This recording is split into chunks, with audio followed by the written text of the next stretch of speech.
علیکم مدینه بانو چه خیلی شما؟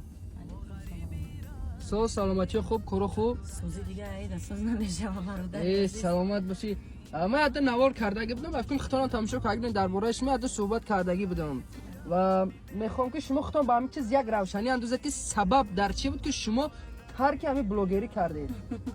من نه تا اونجانی که مال آخی همین بلوگری خودش کسب نیست آدم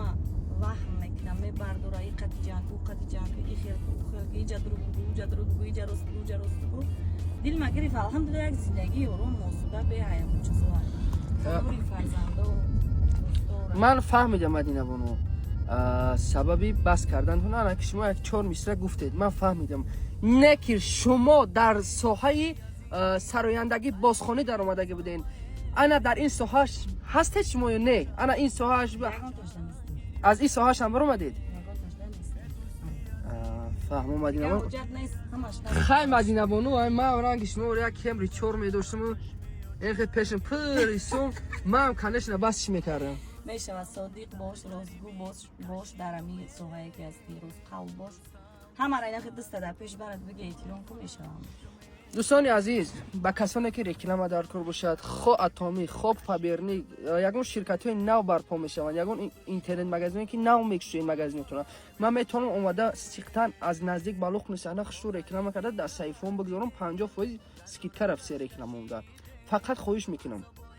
آدمای کانکریت بنویسین خواهش و من سایفاتون میبینم با کسانی رکلام لازم باشه مراجعه کنید خدمت اومده بالوخ نشانه صحبت کردن نوار گرفتن مونتاژ کرده در سایفون میگذارم نشد رکلام مراجعت کنید. مدینه بانو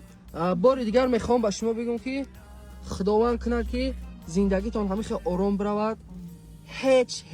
یگان وقت دیگر با اینترنت بر نگردید شما من میخوام که زندگی شما همیشه آرام برود من نمیخوام که شما دیگر بر اینترنت بیاید بر اینستاگرام و با یوتیوب و پیش دیگر نیاید شما سلامت باشید دوستان عزیز